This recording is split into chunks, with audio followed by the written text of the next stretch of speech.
ова издание. Милиони луѓе денес го слават Велики петок. Но како пандемијата ги промени ритуалите? Заев и Мицковски во домашна изолација по интервју со новинар заразен со COVID-19. А вирусот погоди македонско семејство во Њујорк. Гласот на Америка пренесува како тоа се справува со заразата. Останете со нас. Поздрав од Вашингтон. Ова е ТВ журналот Newsflash на Гласот на Америка на македонски. Јас сум Милена Ѓоргиевска. Денес е Велики петок за милиони христијански верници во цел свет, но поради COVID-19 ритуалите место во црквите се одвиваат на социјалните медиуми. Во продолжение, вестите. COVID-19 е потврден кај повеќе од 1,6 милиони луѓе. САД се глобално жариште со над 466.000 случаи, следат Шпанија и Италија со 153, односно 143.000. А Заев и Мицковски се наоѓаат во домашна изолација.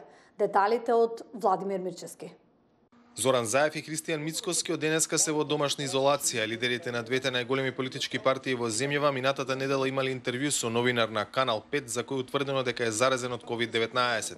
Тестот на Мицковски е негативен. Новинарот е во стабилна здравствена состојба, во моментов е на лекување во болницата 8 септември. Во самоизолација сум во Струмица, немам симптоми, напиша Заев. Ќе ги почитувам препораките, ќе останам во изолација, порача Мицковски. Проблемот да се дојде до тестови за COVID-19 во болниците во Њујорк е реалност и за македонецот Здравко Смилевски, чија сопруга е заразена со вирусот. Во разговор со Јане Бојаджиевски тој открива ништо поминува неговото семејство. Здравко, кога прв пат почувствувавте дека Ерик има симптоми на коронавирус? Пред едно 2-3 недели таа почна да се жали на болки во грлото и под благо повишена температура.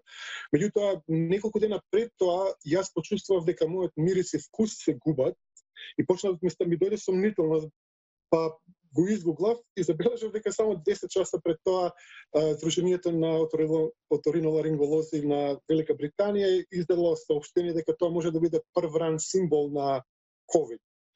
Ние веќе имавме план што да правиме ако некој од нас се разболи и веќе веднаш ја се префрли во спалната, каде што требаше да се самоизолираме од другите. Останав таму околу 4-5 дена пред Ерика да почне да ги пријавува овие симптоми. И потоа се сменихме, бидејќи заради кашлањето таа беше позаразна, таа дојде во спалната, јас се префрлив во дневната со децата и се водев грижа да бидам оддалечен од нив, да носам маска или слично при интеракција. Така што ние се посомнувавме на тие симптоми, кога тие се влошија, отидовме на тестирање, меѓутоа се уште ги немаме добиено резултатите. Кога ги очекувате резултатите? Зошто тебе не те тестираа, Здравко? Резултатите веќе требаше да стигнат, меѓутоа не се стигнат и може и нема ни да стигнат. Имам причина дека некои луѓе ги немаат воопште добиено. Мене не ме тестираа затоа што едноставно има премногу малку тестови и докторите очекуваат бараат луѓето да имаат симптоми, видливи симптоми.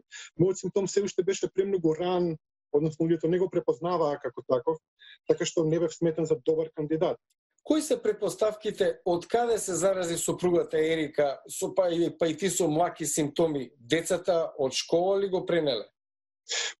Не можеме никако да знаеме, меѓутоа забележавме дека кај една од моите деца некои повеќе родители се болни. Еден од нив беше потешко болен, речиси 3 недели.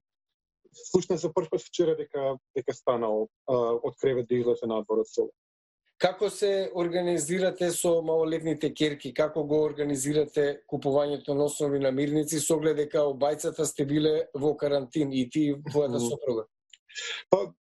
Преценивавме добро подготвени кога CDC, американското тело кое што се грижи за овие болести, ја најави даде првото предупредување дека секојдневниот живот може да биде нарушен. Малку мене ми беше тешко што требаше да се грижам и за Ерика, и за децата, и се до тоа, меѓутоа мислам дека тоа помогне доста таа структура што постоеше од школите.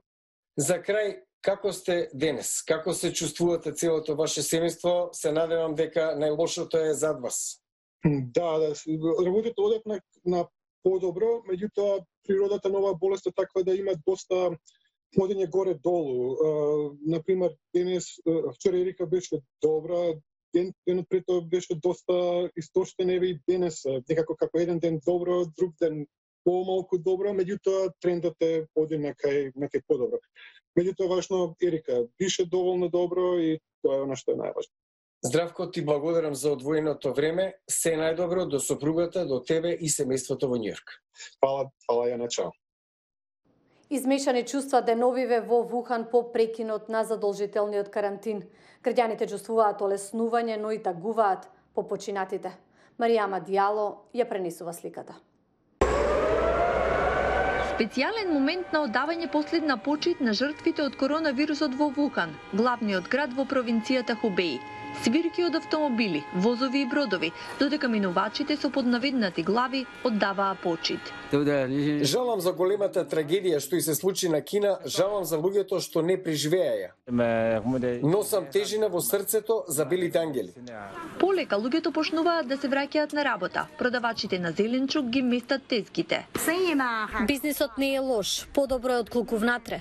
Луѓето сакаат да пазаруваат на затворено, на брзина купуваат и заминуваат.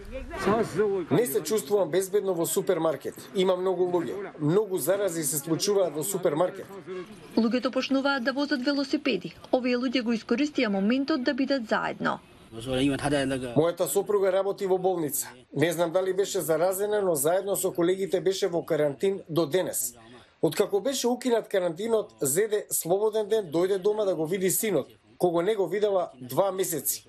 Кинеската влада објави дека околу 2500 луѓе починале во градот од 11 милиони жители, или повеќе од 75% од жртвите на коронавирусот во цела Кина.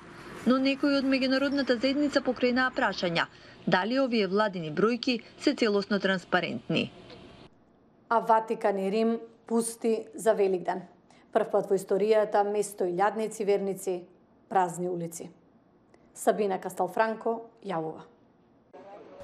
Без сообраќај, празни плоштади, без туристи, вака изгледа светата недела во Рим годинава. Вечниот град, како што никој не можел да замисли досега, изгледа речиси нереално поради пандемијата на коронавирус. Времето како да застанало кај прославената фонтана Треви од посетители. Градоначалничката Вирџинија Раџи изјави дека Рим е пуст и од римјаните ги сваќаат сериозно новите правила во секојдневниот живот со цел да се спречи ширењето на смртоносниот вирус. Во неделата пак, на почетокот на Светата недела, папата Францис се обрати на нацијата од празната базилика Свети Петар. Трагедијата што ја преживуваме деновиве е повик до нас да ги сватиме сериозно работите, а не да се грижиме за нешта што се помалку важни. Не подсетува дека животот нема вредност, ако не се користи за да им се помогне на другите. Светници во Рим. Во нормална година, како 2019-та, илјадници се собираат на плоштадот Свети Петар за да го слушнат обраќањето на папата. На традиционалната литургија со свеќи во античкиот Колосеум обично присуствуваат десетици илјади верници. Во исклучително обраќање минатата недела, папата Францис рече: "Сите сме во иста ситуација, кревки и дезориентирани, но истовремено важни и потребни, да бидеме поддршка и помош еден на друг." В недела, очите и надежите ќе бидат свртени кон плоштадот Свети Петар, од каде папата ќе ја пренесе неговата великденска порака. А што најмногу сакате да правите дома додека важат забраните за излегување? Повеќе од половина од читателите на нашата веб страница гласа дека сакаат да читаат книги и да гледаат филмови. Добар начин да се помине викендот. Останете во добро здравје.